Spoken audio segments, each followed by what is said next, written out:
মহানবী সাল্লাল্লাহু তাআলা আলাইহি ওয়াসাল্লামের উপরে যে মহাগ্রন্থ কোরআন শরীফ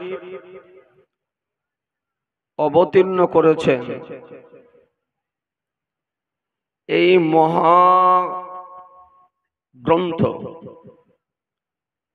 যেমন ভাবে মহানবীর উপরে অবতীর্ণ হয়েছিল, আজও তেমনি ভাবে পৃথিবী মাঝে বিরাজিত। কোন ধর্মদ্রোহী বা কোন নাস্তিক ভাবাপন্ন ব্যক্তির পক্ষে এ মহান আল্লাহর অবতীর্ণ গ্রন্থের একটিও জেরো জাবার সাদ ও মাদ বিন্দুর পরিবর্তন ঘটানো সম্ভব হয়নি, আর ভবিষ্যতেও কারো পক্ষে সম্ভব হবে না। প্রথমেই আপনাদেরকে মোবারকবাদ জানাই, আজকে এই শাহপুরের মাটিতে একটি আহলে সুন্নাত আল জামাতের মাদ্রাসা কায়েম করেছেন। আলহামদুলিল্লাহ,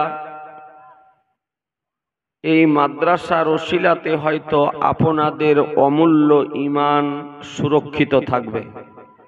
কোনো ওয়াহাবি, দেওবন্দি, তাবলিগি ভাইরাস আপনাদের এই অমূল্য ঈমানকে গ্রাস করতে পারবে না। তো ব্রাদারান ইসলাম,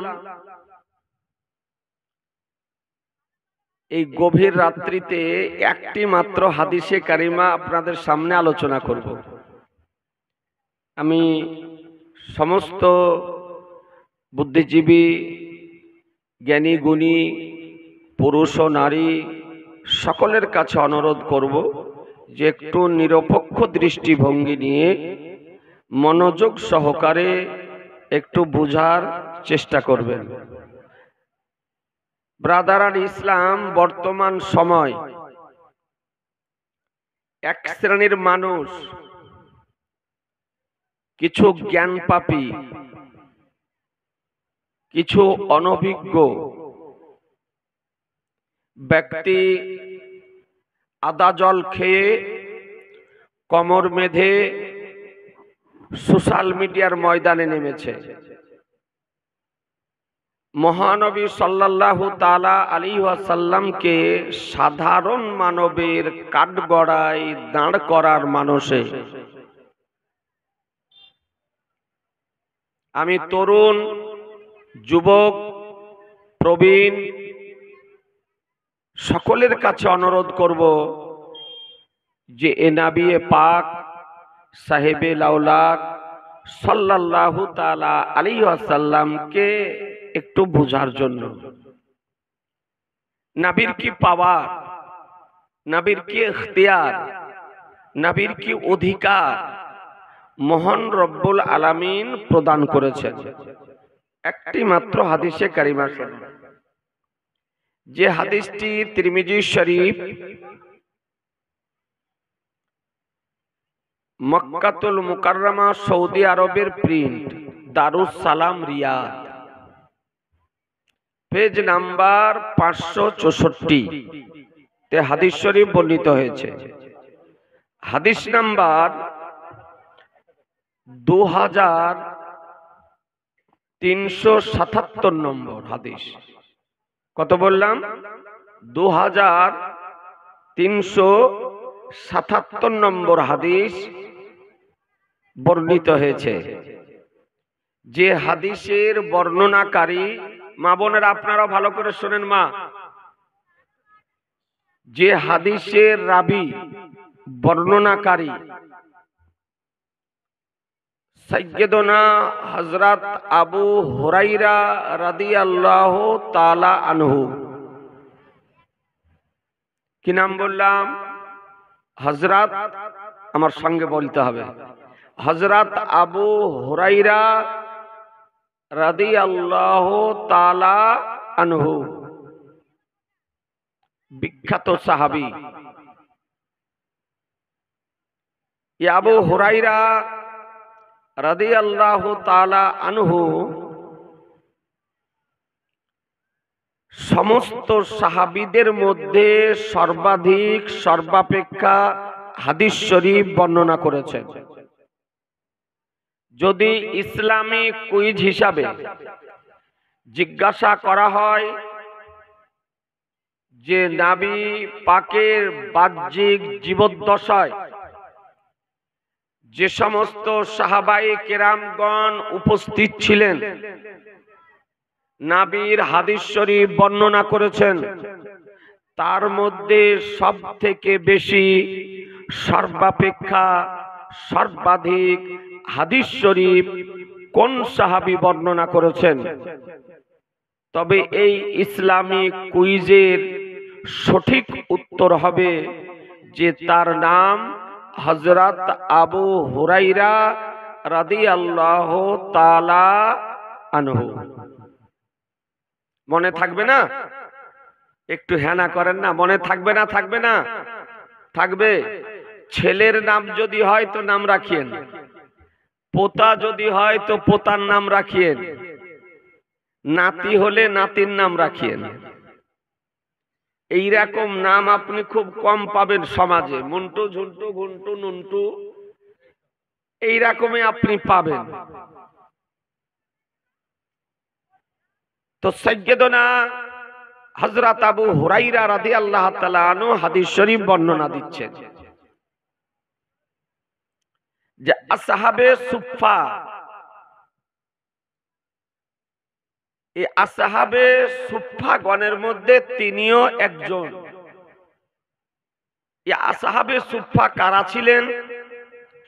যাদের কোনো থাকার ঘর বাড়ি ছিল না, তাদের নিকটে কোনো মাল ছিল না, তারা ছিলেন মুসলমানদের সাহাবীদের মেহমান, অতিথি। সাহাবায়ে কেরামগণ যতক্ষণে খাবার দিতেন দুটো খেতেন, আর যদি কেউ না দিতেন তো কারো কাছে চাইতেনও না। মসজিদে নববীর পার্শ্বে একটা চবুতরা ছিল, সেখানে তারা থাকতেন আর ইবাদত করতেন। এদেরকে বলা হতো আসহাবে সুফফা। তো সাইয়্যিদনা আবু হুরায়রা রাদিয়াল্লাহু তাআলা আনহু তিনি বলেন যে আমি রব্বুল আলামিনের কসম করে বলছি, একদা এমন তিনি ক্ষুধার্ত হয়েছিলেন যে দিল মনে হচ্ছে মাটিতে লেগে যাবে। শেষ পর্যন্ত পাথরের টুকরা পেটে বেঁধেছিলেন। পাথরের টুকরা সাহাবায়ে কেরামগণ বানতেন কেন জানেন? ওতে কি ক্ষুধা নিবারণ হবে, দূর হবে তার জন্য না, যাতে কোমরটা বাঁকা না হয়ে যায়, সোজা হয়ে যেন দাঁড়াতে পারে। এর জন্য সাহাবা কেরাম অনেকেই পেটে পাথর বেঁধে রাখতেন। তো সাইয়্যিদনা আবু হুরায়রা রাদিয়াল্লাহু তাআলা আনহু বলেন যে আমি পেটে পাথরও বেঁধেছিলাম। বাড়ি থেকে বেরিয়ে আপনাদের সামনে যেমন রাস্তা, এই রকম রাস্তার ধারে তিনি দাঁড়ালেন।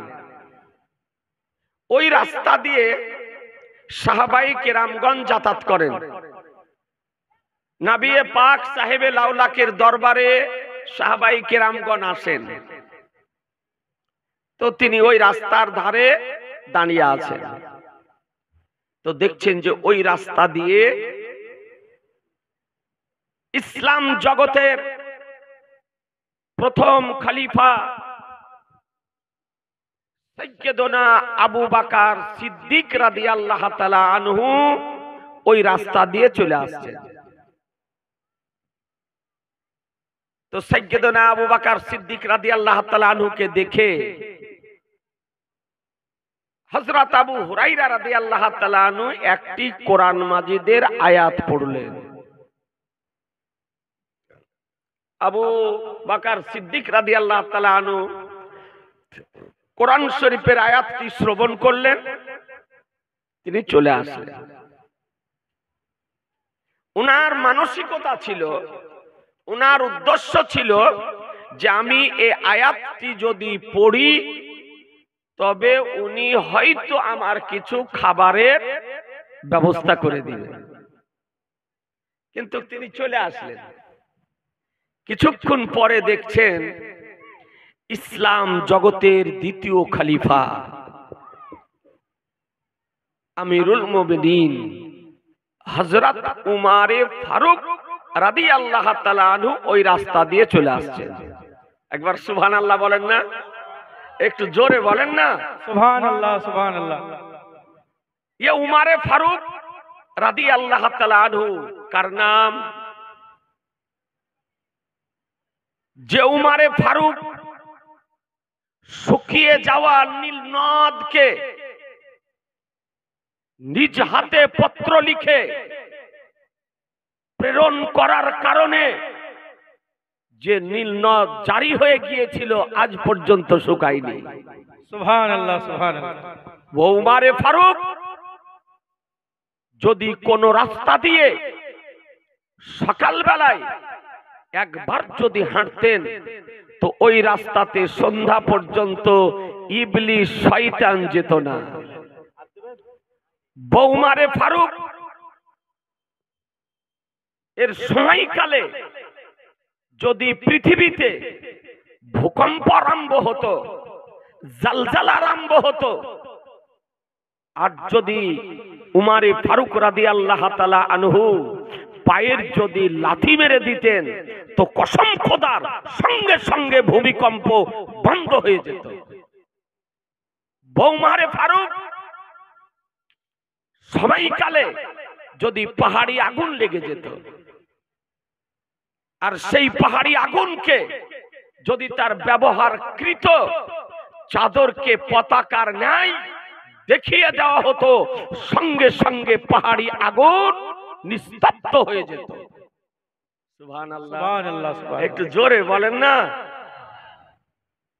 ও উমারে ফারুক রাদিয়াল্লাহু তাআলা আনহু যাকে যার ব্যক্তিত্বকে দেখে কাফেরদের কলিজা কেঁপে যেত। মুচটা উমারে ফারুক রাদিয়াল্লাহু তাআলা একটু বড় ছিল, এই দাড়ির সঙ্গে মিলানো ছিল, আর ছাতি কমপক্ষে 36 ইঞ্চির বেশি, তেমনি টলফিকার ছিল। রাস্তায় যখন তিনি বের হতেন তো বিধর্মীদের কলিজা কেঁপে যেত। আজিজানে মোহতারাম, উমারে ফারুক রাদিয়াল্লাহু তাআলা আনহু তিনি চলে আসছেন। তো সাইয়্যিদনা আবু হুরায়রা রাদিয়াল্লাহু তাআলা আনহু একটি কোরআন মাজিদের আয়াত পড়লেন, তিনিও আয়াতটি শুনে চলে আসলেন। মানসিকতা কি ছিল?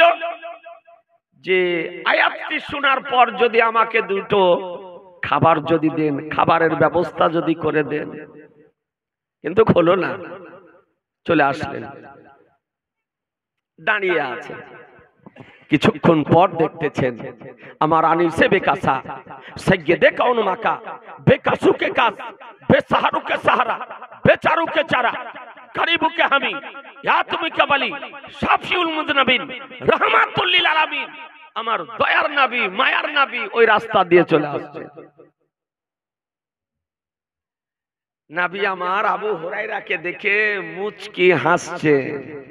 সুবহানাল্লাহ সুবহানাল্লাহ জোরে বলেন না।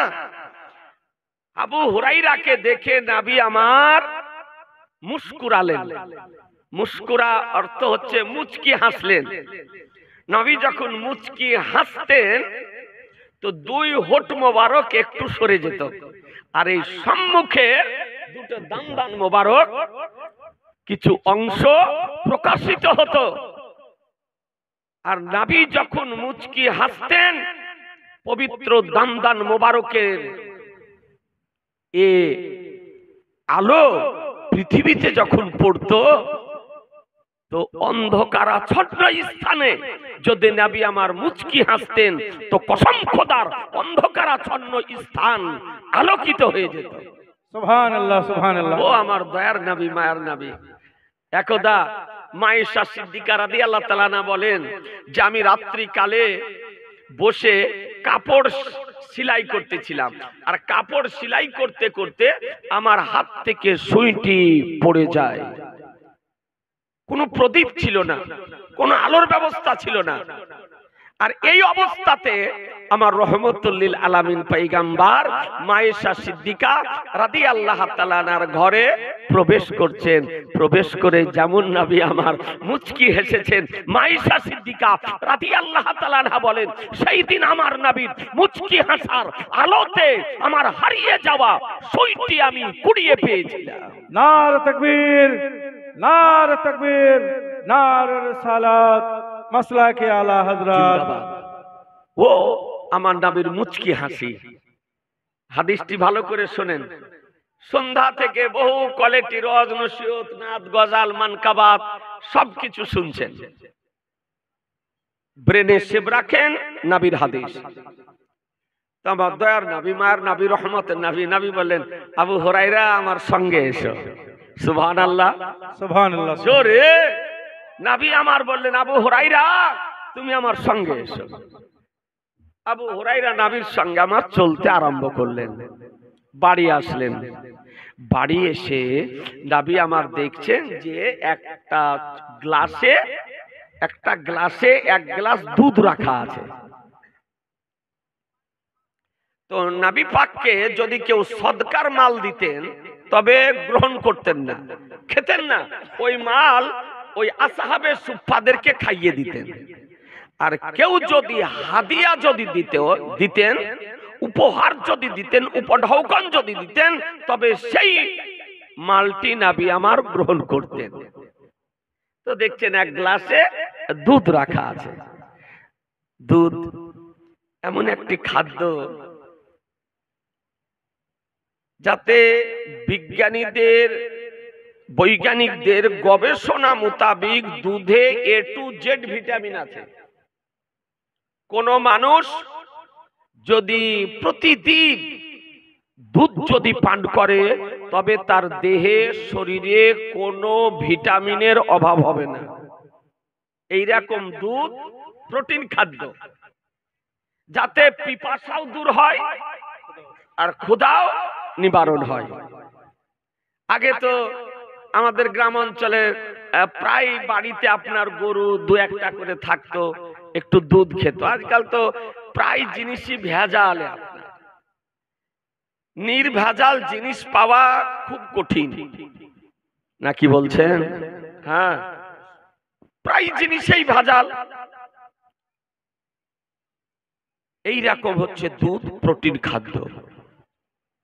আমার নবী দুধ পান করতেন, দুধ খেতেন, দুধ খেয়েছেন। ব্রাদার, তো আবু হুরায়রা রাদিয়াল্লাহু তাআলা আনহু গ্লাসের দুধটা দেখে তিনি মনে মনে ভাবছেন যদি নবী আমাকে গ্লাসের দুধটা যদি দিতেন তবে তৃপ্তি সহকারে আমি পান করতাম। সুবহানাল্লাহ, সুবহানাল্লাহ। নিবারণ হতো আর ক্ষুধাও দূর হতো। উনি মনে মনে ভাবছেন। তোমার রহমতুল লিল আলামিন পয়গম্বর দুনু জাহানের মালিক ও মুক্তার নবী বলছেন আবু হুরায়রা আসহাবে সুফফাদেরকে ডাকো, আসহাবে সুফফাদেরকে ডাকো। ওই আসহাবে সুফফা যাদের ঘরবাড়ি ছিল না, যারা মুসলমানদের অতিথি ছিলেন, যাদের নিকটে মাল ছিল না, যতক্ষণে তাদেরকে খেতে দেওয়া হতো ততক্ষণেই তারা খেতেন। তা আমার নবী বলেন ওদেরকে ডাকো। তো আবু হুরায়রা রাদিয়াল্লাহু তাআলা আনহু গিয়ে বললেন যে তোমাদেরকে নবী ডেকেছেন। আর যেমন বলা লাইন দিয়ে দিয়েছে। সাহাবীদের লাইন পড়ে গিয়েছে, আসহাবে সুফফাদের লাইন। আমার নবী বলছে আবু হুরায়রা গ্লাসের দুধের গ্লাসটি নিয়ে এসো। দুধের গ্লাসটা নিয়ে আসলেন। যখন দুধের গ্লাসটি নিয়ে আসলেন তা আমার নবী বলছেন এদেরকে দুধ পান করাও। একবার সুবহানাল্লাহ বলতে হবে। সুবহানাল্লাহ, আচ্ছা সুবহানাল্লাহ। বলেন দেখি এক গ্লাস দুধে কজন খাবে? কজনকে আপনি পান করাবেন? আর সাহাবী আসহাবে সুফফাগণ এসে লাইন দিয়ে দিয়েছে। আবু হুরায়রা রাদিয়াল্লাহু তাআলা আনহু উনি মনে মনে একটু করছেন যে এক গ্লাস দুধ তো আমারই হয়তো হবে, তারপর এদেরকে পান করাবো তো থাকবে কি? জি, তামার নবী বললেন দুধ পান করাও, দুধ পান করাও। লাইন দিয়ে দিয়েছে। আবু হুরায়রা রাদিয়াল্লাহু তাআলা আনহু গ্লাস, দুধের গ্লাস নিয়ে আসহাবে সুফফাদেরকে পান করাতে আরম্ভ করলেন। সুবহানাল্লাহ, সুবহানাল্লাহ। একের পর এক দুধ পান করিয়েই যাচ্ছেন। তারা আশুদা হয়ে তৃপ্তি সহকারে প্রাণ ভরে গ্লাসের দুধ পান করতেছেন। এ বেরাদারান ইসলাম, দুধের গ্লাসের দুধ কম হয় না। গ্লাসের দুধ কম হয় না, পান করিয়ে চলেছেন। উপস্থিত সমস্ত আসহাবে সুফফাদেরকে এক গ্লাস দুধ থেকে তৃপ্তি সহকারে প্রাণ ভরিয়ে পান করালেন। আলহামদুলিল্লাহ, বেনামিতে 500 টাকা টনিক, 500 টাকা জমা, 500 টাকা বাকি, 1000 টাকা বাকি। আলহামদুলিল্লাহ,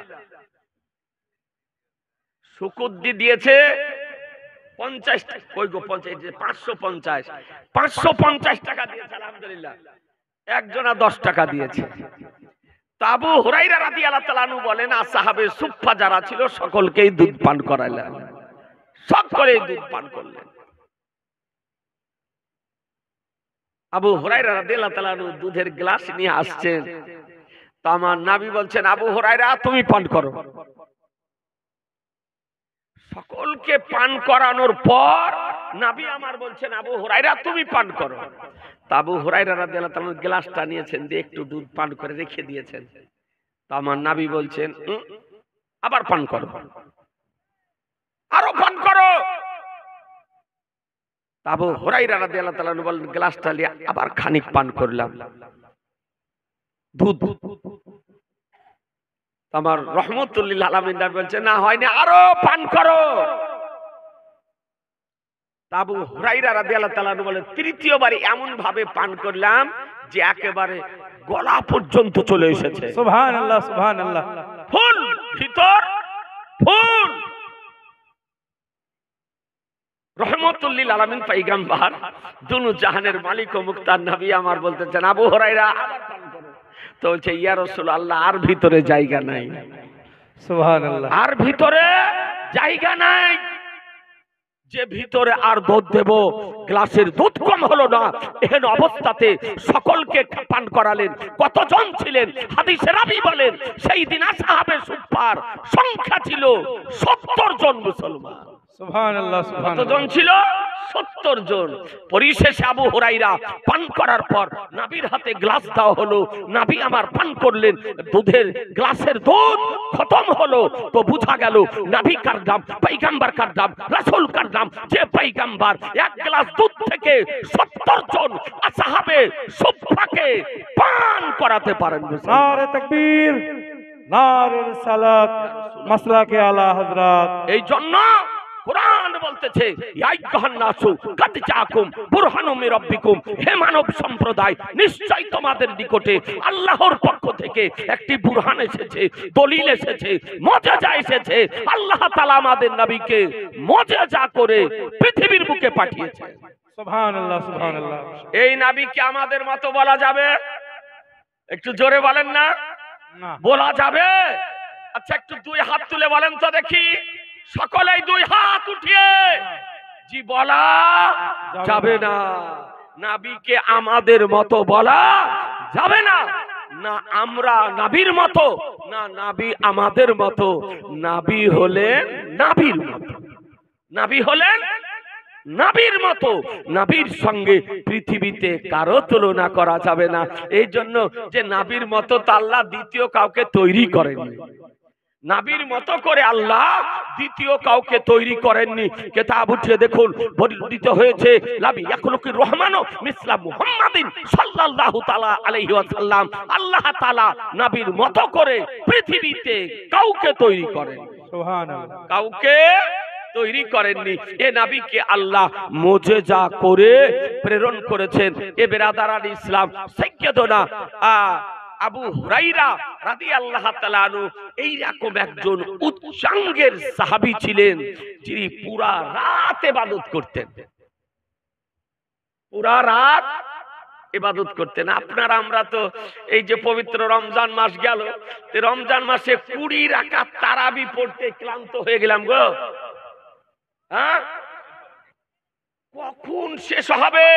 আর কোন ইমাম যদি আপনার মশলা মোতাবিক একটু সুন্দর করে রুকুটা যদি করে, তেরাতটা যদি করে শুদ্ধভাবে, সাজদা যদি করে, তাসবিহ যদি পড়ে, তো দেখা গেল যে 45 মিনিটে 50 মিনিট হয়ে গেল। তো বলছে কাল থেকে আর আসবো না। আপনি একাই পড়েন, কথা বুঝছেন? বলছে আগামী কাল থেকে মসজিদ থেকে বেরিয়ে বলছে যে আগামী কাল আর আসবো না। আপনি একাই পড়েন।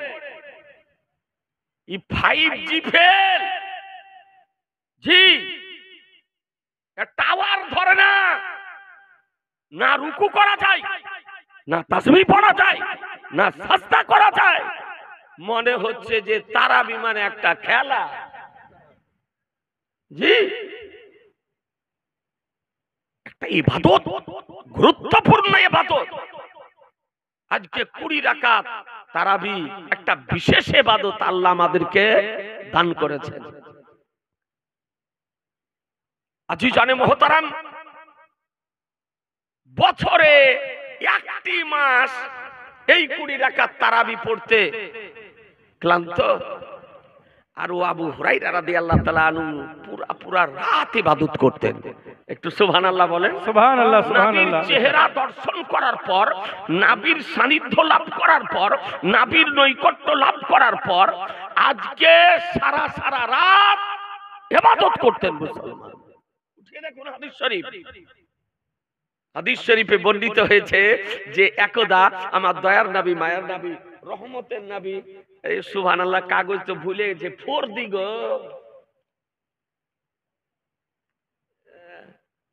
তো হাদিসটি শুনেলেন। তারপরে 4 দিতে যে কি লেখা আছে তখন দেখছি। আবু হুরায়রা রাদিয়াল্লাহু তাআলা আনহু আমার নবী ডেকে কিছু বাইতুল মাল দান করলেন, বলে নিয়ে গিয়ে সুরক্ষিত রাখো। তো তিনি বাইতুল মাল নিয়ে গিয়ে বাড়িতে রেখেছেন। ব্রাদারান ইসলাম, আর রাত্রিতে চোর বাড়ি প্রবেশ করেছে চুরি করার জন্য। চোর এই দিকে আবু হুরায়রা রাদিয়াল্লাহু তাআলা আনহু তিনি ইবাদত করতেছেন। উনি তো রাত্রিতে ঘুমান না, জাগ্রত অবস্থায় থাকেন। দেখছে যে চোর মাল নিয়ে আপনার বের হয়ে যাচ্ছে, পিছন দিক থেকে গিয়ে চোরকে ধরে দিলেন। বলে তুমি জানো না আমি রাত্রিতে ঘুমাই না, আর তুমি আমার বাড়ি চুরি করতে এসেছো, এখন তোমাকে বেঁধে রাখবো, সকাল হবে নবীর নিকটে নিয়ে যাব, তারপরে তোমার বিচার করাবো। তো চোর মাল রেখে দিয়ে বলছে যে আবু হুরায়রা ভাই আমাকে ছেড়ে দাও, আর চুরি করতে আসবো না, আর চুরি কোনোদিন করতে আসবো না, আমাকে ছেড়ে দাও। আমি একটা গরিব ব্যক্তি, আমার সন্তানাদি আছে, চুরি করতে আসবো না, ছেড়ে দাও। বলে কোনোদিন আসবে না? বলেন না। আবু হুরায়রা রাদিয়াল্লাহু তাআলা আনহু সাহাবীর অন্তর মায়া হয়ে গেল। মায়া হওয়ার কারণে তিনি ছেড়ে দিলেন। বলে যা, তোকে ছেড়ে দিলাম। চোরকে ছেড়ে দিলেন। সকাল হলো, আমার রহমতুল লিল আলামিন নবীর দরবারে আবু হুরায়রা ফজরের নামাজ পড়ার জন্য উপস্থিত হয়েছেন।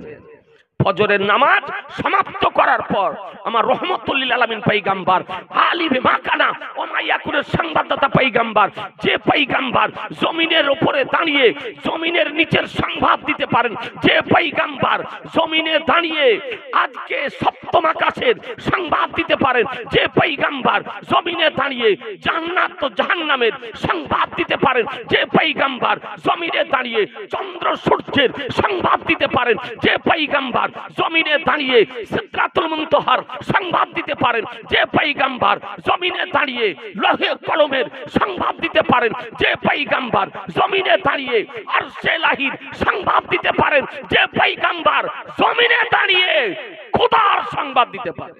नारे तकबीर, नारे रिसालत, मसलके आला हजरत, उलमाए अहले सुन्नत। আজিজানে মোহতারাম, এ নবী পাক সাহেবে লাউলাক নামাজ শেষ করার পর সাহাবীরা ঘুরে বসেছেন। তো আমার নবী বলছেন, আবু হুরায়রা রাত কা চোর কাহা হ্যায়? সুবহানাল্লাহ, সুবহানাল্লাহ। সাহাবায়ে কিরামগণ দেখছেন, আশ্চর্য ব্যাপার। বলে, আবু হুরায়রা রাত কা চোর কাহা হ্যায়? রাত্রির চোর কোথায়? তো আবু হুরায়রা রাদিয়াল্লাহু তাআলা বলছেন, ইয়া রাসূলুল্লাহ, চোর এসেছিল, চোরকে ধরে নিয়েছিলাম, আর তারপরে আমি মনে করলাম যে ওকে বেঁধে রাখবো, সকাল হবে আপনার নিকটে নিয়ে আসাবো, বিচার করাবো, হাত কাটাবো। শরীয়তের বিধান হলো, কেউ চোর যদি ধরা পড়ে তো ওর শাস্তি হলো ওর ডান হাতের কবজি থেকে কেটে দেওয়া। এখন চোর হারিয়ে গেছে আপনার, জি, সিন্ধ কাটা চোর নাই, ডাকাতি করা ডাকাত নাই। এখন আপনার পকেট মারটা আছে, বাসে বাসে ট্রেনে পকেট মারা আছে, আর বড় বড় ডাকাত বেরিয়েছে মোবাইলে। আপনার বড় বড় চিটার বেরিয়েছে মোবাইলে। বেরিয়েছে না বেরোয়নি? জি। এ বেরাদার, আর জানের ভয় আর কেউ চুরি করতে আপনার যায় না, যে ধরা পড়লে বাঁচিয়ে রাখবে না, সুযোগ যদি পায় তাকে শেষ করে দিবে। চোর চিরদিনই আছে। আল্লাহ আর নবী সাল্লাল্লাহু তাআলা আলাইহি সাল্লাম বলেছেন, শরীয়তের বিধান, আস-সারিকু আস-সারিকাতু ফাকতাউ আইদাহু, চোর এবং চোরনি যদি ধরা পড়ে তো ওর হাতের কবজি থেকে কেটে দাও। ব্রাদার আর ইসলাম তো বলছে, ইয়া রাসূলুল্লাহকে নিয়ে আসবো মনে করেছিলাম, তো গরিব সাহাবী, গরিব ব্যক্তি অনুরোধ করতে লাগলো, এই জন্য ইয়া রাসূলুল্লাহকে ছেড়ে দিয়েছি, আর কোনোদিন আসবে না। তোমার রহমতুল লিল আলামিন নবী বলছেন, আবু হুরায়রা কাল রাত কো ইয়ে চোর ফির আয়েগা, আগামী রাত্রিতে ইয়ে চোর আবার তোমার বাড়ি আসবে। এ বেরাদার, নবী আমার অতীতের সংবাদও দিতেছেন আর ভবিষ্যতেরও সংবাদ দিতেছেন। সাহাবী চলে আসলেন, নিজের নিয়ম মোতাবেক ইবাদত করতেছেন, নির্জন রাত্রিকালে চোর প্রবেশ করেছে। আজকে আবু হুরায়রা চোরকে ধরে নিলেন, বলে, শোনো, গতকালকে তোমাকে ছেড়েছি, তবে আজ তোমাকে ছাড়বো না, ধরে রাখবো, বেঁধে রাখবো, সকাল হবে নবীর নিকটে নিয়ে যাব, তোমার বিচার করা। চোর বলতেছে, আবু হুরায়রা ছেড়ে দাও, আর কোনোদিন আসবো না, আমি গরিব একজন ব্যক্তি, আমার ছেলে মেয়ে আছে, আর কোনোদিন তোমার বাড়ি চুরি করতে আসবো না। তো শেষ পর্যন্ত সাহাবীর অন্তর মায়া হয়ে গেল, তো ছেড়ে দিলেন। ফজরে নামাজ পড়তে গিয়েছেন, নামাজ শেষে নবী আমার জিজ্ঞাসা করতেছেন যে, আবু হুরায়রা রাত কা চোর কাহা হ্যায়, রাত্রির চোর কোথায়? আবু হুরায়রা রাদিয়াল্লাহু তাআলা সব খুলে বললেন। বলে, ইয়া রাসূলুল্লাহ, ওয়াদা করে গেছে আর কোনোদিন আসবে না। তোমার গায়েবের সংবাদদাতা পয়গম্বর, অদৃশ্যের সংবাদদাতা পয়গম্বর, দিলের ধড়কানের সংবাদদাতা পয়গম্বর নবী আমার বলেন যে, আবু হুরায়রা কাল রাত কো চোর ফির আয়েগা, এই চোর আগামী কাল আবার তোমার বাড়ি আসবে। এ বেরাদার, তৃতীয় রাত্রিতে আবার তিনি ইবাদত করতেছেন, আর সাহাবী রাসূল আর চোর প্রবেশ করেছে, মাল নিয়ে বেরিয়ে যাবে। এহেন অবস্থায় পিছন দিক থেকে চোরকে ধরলেন, বলে, শোনো, দুদিন তোমাকে ছেড়েছি, আজ তোমাকে ছাড়বো না, আজ তোমাকে নিয়ে যাব, নবীর নিকটে নিয়ে গিয়ে বিচার করাবো। তো চোর বলছে যে, আবু হুরায়রা, মা বোনেরা ভালো করে শুনলেন, বলছে যে, আবু হুরায়রা ছেড়ে দাও, তোমাকে একটা কোরআন মাজিদ থেকে ওজিফা বলছি। সুবহানাল্লাহ বলবেন না? সুবহানাল্লাহ, একটু জোরে বলেন না? জি, 90টি নেকি হবে। একবার সুবহানাল্লাহ যদি বলেন তো 90টি নেকি হবে, আর আল্লাহু আকবার যদি একবার বলেন তো 80টি নেকি হবে। তাহলে সুবহানাল্লাহ বলাতে, আল্লাহু আকবার বলাতে লাভ আছে না নাই? জি, জালসাতে আসাতে লাভ না লস? লাভ। এই বসে আছেন অস্থায়ী জান্নাতের বাগানে, জালসা শেষ, প্যান্ডেল খুলে নিবে, যেমনকার জায়গা তেমনি থাকবে, কিন্তু যতক্ষণ পর্যন্ত এই জায়গাতে, এই স্থানে কোরআন ও হাদিসের আলোচনা হবে নবীর ভাষাতে, এই জায়গাটিকে জান্নাতের বাগান সমূহের মধ্যে একটি বাগান বলা হয়েছে। মুসলমান জান্নাতের বাগানে বসে আছে, আপনার আমল নামাতে নেকি লিখা হচ্ছে। জালসার বাহানাতে এসে জালসাতে না বসে মেলাতে ঘোরাঘুরি করাতে লাভ না লস? এটা হলো না বলা? লাভ না লস? লস, পুরা লস। আপনি বাড়ি থেকে আসলেন, মেলাতে ঘোরাঘুরি করছেন, পুরা লস। এক তো পাপ হবে, আর দ্বিতীয় কথা পকেটের পয়সাও যাবে নাকি? মানুষ মনে হচ্ছে জীবনে কোনোদিন জিলাপি চোখে দেখেনি, ও তাকিয়ে বসে আছে যে শাহপুরের বাৎসরিক জালসা কবে হবে, তো ওই দিন যাব আর জিলাপি কিনবো আর খাবো। এক লোক বলছে, মুফতি সাহেব, জালসাতে সব থেকে বেশি বেচা কিনা হয় জিলাপি। বলছে সব থেকে বিক্রি বেশি হয় জিলাপি। তারপরে বলছে যে সারা জীবন মনে হচ্ছে ও বাদাম চোখে দেখে। দেখো জি, ও বাদাম খাওয়ার জন্য একেবারে নিয়ত করে বসে আছে যে বাৎসরিক জালসা হবে শাহপুরের, আর ওখানে গিয়ে বাদাম কিনে টাইম পাস করব।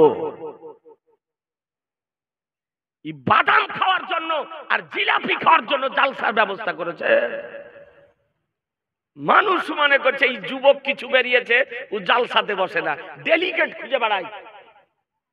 ওই ডেলিকেট করেনি, ডেলিকেট আছে মনে হচ্ছে, ডেলিকেট কোনোদিন খেতেই পাইনি, ও যে আপনার ডেলিকেট খুঁজতেছে। যদি ডেলিকেট থাকলো খেয়ে দে আপনার হাত মুছে একটু ঘুরে টুরে চলে আসলো, আর না হলে এসে মেলাতে চক্কর দিয়ে জালসাতে বসে না, ও আলোচনা শোনে না। আপনার জালসা থেকে জালসাতে না বসে মেলাতে ঘুরে মনে হচ্ছে জীবনের জন্মের পর মেলা চোখে দেখেনি, প্রথম মেলা বসেছে। মনে রাখবেন, জালসা করা চাই, ওরস করা চাই, কিন্তু জালসা ও ওরসে মেলার ব্যবস্থা করা না চাই, যে হারাম। মুসলমান জালসার তে মেলার ব্যবস্থা করা যাবে না। যারা করবে তাদের পাপ হবে, যে জায়গা দিবে তার পাপ হবে, যারা সমর্থন করবে তাদেরও পাপ হবে, আর যারা ঘোরাঘুরি করবে তাদেরও পাপ হবে। কিছু কমিটি বলছে মেলা না বসতে দিলে জালসা জমে। জালসাতে 10টা মানুষ আর মেলাতে হলো আপনার 2000 মানুষ। তো তুমি মেলা লাগার জন্য করেছো না জালসা করার জন্য করেছো? কোরআন বললো মা তাকুম রাসূল ফাখুযুহু ওয়া মা নাহাকুম আনহু ফান্তাহু, রাসূল যা প্রদান করেন তা গ্রহণ করে নাও, আর তিনি যা বারণ করেন তা থেকে বিরত থাকো। আমি অনুরোধ করব, জালসার ব্যবস্থা করেন, ওরসের ব্যবস্থা করেন, আর মেলা করা বন্ধ করেন। এতে জালসাতে লোক কম হোক আর বেশি হোক, ঠিক এসে আপনার জালসাতে বসবে। যখন ঘোরার জায়গা পাবে না তখন কি করবে? এসে আপনার জালসাতে বসবে, চল একটু শুনি না, কি বলছেন? আর যখন যুবক ইয়ং, এটা বয়স, আর সাবাবন নিসফুজ জুনুন, জওয়ানিটা হলো মানুষের পাগলামির অর্ধেক। এই যে যুবক অবস্থাটা, এটা হলো পাগলামি করার অর্ধেক। তো যখনই মেলার ব্যবস্থা করবেন, ও জালসার দিকে আসবে, বলে চল একটু মেলা ঘুরে আসি।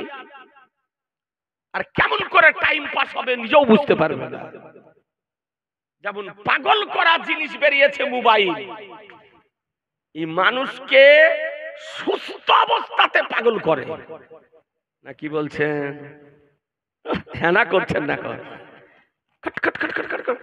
রাস্তার 2টোর সময় 3টের সময় প্রোগ্রাম থেকে চলে আসি তো দেখছি ব্রিজের উপরে বসে, রাস্তার ধারে বসে, ওর সাপের ভয় নাই, শিয়ালের ভয় নাই, কোনো লোকের ভয় নাই, বসে বসে রে বাবা রে, ওর হাতও লাগে না, কখন থেকে জি বসে বসে করছে তো ওই জানে, রাতের ঘুম নাই। বিরাদার আর ইসলাম মানুষকে পাগল বানিয়ে দিয়েছে। আগে চায়ের দোকানে এখানে ঘরে বসতো তো দুটো ভালো মন্দ আপনার গল্প করতো, মানুষ করতো না। আর এখন টাইমই নাই, আপন আপন মোবাইল নিয়ে আপনার টানাটানি করছে, কেউ কারোর সঙ্গে কথা বলে না। আরে মানুষ তো মানুষ, দেখছি স্বামী না বিবির সঙ্গে বলে না, বিবি স্বামীর সঙ্গে বলে, স্বামীর হাতে একটা, বিবির হাতে একটা, বিবি বিবির মতন দেখতেছে, স্বামী স্বামীর মতন দেখতেছে, ওই করতে করতে ঘুমিয়ে গেল। ওই আপনার চলছে না, পাগল করা জিনিস উঠেছে গো। মানুষকে খেতে যদি একদিন না পাই তো চলবে, কিন্তু রিচার্জ যদি শেষ হয়ে যায় তো রাত কাটবে না। না হলে আপনার দেনা করে ও ধার করেও না হলে রিচার্জ করাবে। বাসে যাচ্ছি, ট্রেনে যাচ্ছি, কি বলবো, দুঃখের কথা ভাই। তো মনে হচ্ছে এই কানে আপনার খুশি লাগিয়ে দিয়েছে, আর কদিন পরই বহরা হয়ে যাবে, শুনতে পাবে না। তো কানে লাগিয়ে দেওয়ার পর মনে হচ্ছে যে পাকা জিনে ধরা রোগী, মনে হচ্ছে জিনে ধরা রোগী, একা একাই হাসছে, আর ওর হাসি দেখে মনে হচ্ছে যে জিনে ধরা রোগী, একা একা কাঁদছে, চোখ দিয়ে ঝরঝর করে পানি ঝরছে। ব্রাদার আর ইসলাম, যেমন জিনে ধরা রোগী কখনো হাসে কখনো কাঁদে, তুই বাসে বসে বসে হাসছে আর কাঁদছে, মনে হচ্ছে পাকা আমেরিকার জিন্দা ভূতে ওকে ধরেছে। এ হচ্ছে সমাজের অবস্থা।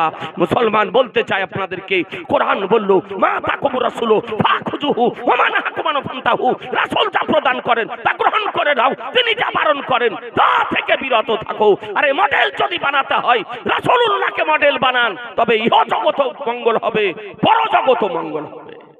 জি, অনুরোধ করে বলি, যুবকদেরকে বলি, বাপু পাবজি খেলিও না, ফ্রি ফায়ার খেলিও না, গেম খেলিও না, লুডো খেলিও না, ক্যারাম বোর্ড খেলিও না, তাস খেলিও না। এ সমস্ত খেলা মোবাইলে হোক, মোবাইলের বাইরে হোক, শরীয়তের বিধান মোতাবেক না যাই হারাম, খেলা চলবে না। যতক্ষণ খেলবে আর পাপ হবে, গুনাহ হবে। এ বিরাদার আর ইসলাম, তো হযরত আবু হুরায়রা রাদিয়াল্লাহু তাআলা হাদিসটি শেষ করে দিয়ে করব, বলছেন না, হাদিসটা শেষ করে দিই, তারপরে বাড়ি যাবেন। তা আবু হুরায়রা বলেন যে চোরকে যখন ধরে নিয়েছেন মজবুত করে, তো চোর বলছে, আবু হুরায়রা ছেড়ে দাও ভাই, তোমাকে একটা ওজিফা বলছি, কোরআন শরীফ থেকে ওজিফা। ইরে বাবা, আশ্চর্য ব্যাপার, পাকা চোর পরস্পর 3 দিন আমার বাড়ি চুরি করতে আসতেছে, আর ও বলছে কোরআন শরীফ থেকে ওজিফা বলবো। আশ্চর্য হবেন না? আবু হুরায়রা রাদিয়াল্লাহু তাআলা বলছে, আগে ওজিফাটা বলো, তারপরে তখন ছাড়বো কি ছাড়বো না দেখবো। তো চোর বলছে, আবু হুরায়রা আমি চোর হতে পারি কিন্তু ভুল ওজিফা বলবো না। বলে কি? বলে বিছানাতে যখন যাবে তো আয়াতুল কুরসি একবার পড়ে দিবে। কি বললাম? জোরে বলেন না, আয়াতুল কুরসি। মা বোনেরা ভালো করে শোনেন, আয়াতুল কুরসি একটা 10 টাকার নামাজ শিক্ষাতে পাবেন। আল্লাহু লা ইলাহা ইল্লাহুল হাইয়ুল কাইয়্যুম লা তাখুযুহু সিনাতুন ওয়ালা নাওম, এই যে আয়াতুল কুরসিটা আছে। তো বলে কি হবে? বলে আবু হুরায়রা বিছানাতে শোবার সময় আয়াতুল কুরসি একবার পড়ে নিয়ে শোবে, তোমার বাড়িতে চুরি হবে না, তোমার বাড়িতে ডাকাতি হবে না, চোর চুরি করতে পারবে না। বিরাট ওজিফা নাকি বলছেন? হ্যাঁ, বিরাট ওজিফা। তো চোরের ওজিফা শুনে আবু হুরাইরা বলেন যে আমার দয়া চলে আসলো তো চোরকে ছেড়ে দিলাম। বলে যা, ওজিফা বলার কারণে তোকে ছেড়ে দিলাম। এত বড় ওজিফা। সকালবেলায় নবীর পিছনে নামাজ পড়ার পর আমার দয়ার নবী বলছেন, আবু হুরাইরা রাত কা চোর কাহা হ্যায়, রাত্রির চোর কোথায়? বলে ইয়া রাসূলুল্লাহ এই ব্যাপার, এই জন্য ওকে ছেড়ে দিয়েছি। তো আমার নবী বলছেন, শোনো, ওজিফা যেটা বলেছে এটা সঠিক বলেছে। যে ওজিফা বলেছে ওজিফা সঠিক বলেছে, ওজিফা ভুল বলেনি। তবে চোরটাকে চিনতে পেরেছো? ওর নাম কি? দেশি চোর না বিদেশি চোর?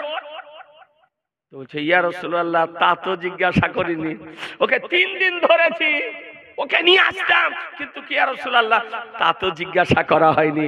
তো আমার আলিমে মাকানা ও মাইয়া কোন সংবাদদাতা পয়গম্বর নবী আমার বলেন, শোনো, ও তালিকা শয়তান যে 3 দিন পরস্পর তোমার বাড়িতে চুরি করতে এসেছিল, এ হলো শয়তান, এ হলো শয়তান। কিন্তু সে ওজিফাটা সঠিক বলে গিয়েছে।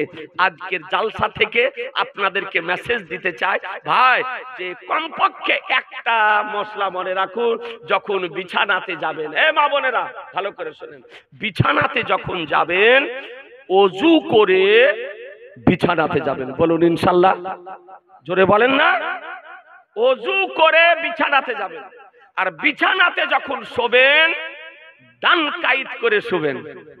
কি করে? ডান কাইত করে বিছানাতে শোবেন, আর শোয়ার দোয়াটা পড়ে নেবেন। তারপরে কমপক্ষে একবার দরুদ শরীফ, তারপরে আয়াতুল কুরসি একবার, তারপরে একবার দরুদ শরীফ পড়ে আপনি বিছানাতে শোবেন। আল্লাহ আল্লাহ করতে আল্লাহ তাআলা আপনার বাড়ির হেফাজত করবে। মুসলমান, আপনার বাড়ির হেফাজত করবে না, আপনার বাড়িতে শয়তান জিনের উপদ্রব হবে না, চোরে চোরে চুরি করতে পারবে। আল্লাহ তাআলা আপনার মালের হেফাজত করবেন। মুসলমান মা বোনদেরকে বলবো, মা বোনেরা যখন বাড়ির দরজা বন্ধ করবেন রাত্রিতে, তো বাড়ির দরজা বন্ধ করার সময় বলবেন বিসমিল্লাহির রহমানির রহিম, বিসমিল্লাহির রহমানির রহিম বলে বাড়ির দরজা বন্ধ করবেন। আবার যখন সকালবেলায় খুলবেন বিসমিল্লাহির রহমানির রহিম বলে খুলবেন। আল্লাহ তাআলা আপনার হেফাজত করবেন। কথা বুঝতে পারলেন? এ বেরাদারান ইসলাম, আজকে মাদ্রাসার বাৎসরিক জালসা থেকে আপনাদেরকে বলতে চাই যে আমরা আলহামদুলিল্লাহ আহলুস সুন্নাত আল জামাতের ব্যক্তি, আহলুস সুন্নাত আল জামাতের পথমতের উপরে যেন পাহাড়ের মতন স্থির থাকতে পারি। বলুন আল্লাহুম্মা আমিন, জোরে বলুন আল্লাহুম্মা আমিন। বেরাদারান ইসলাম, একবার দরুদ শরীফ পড়ে।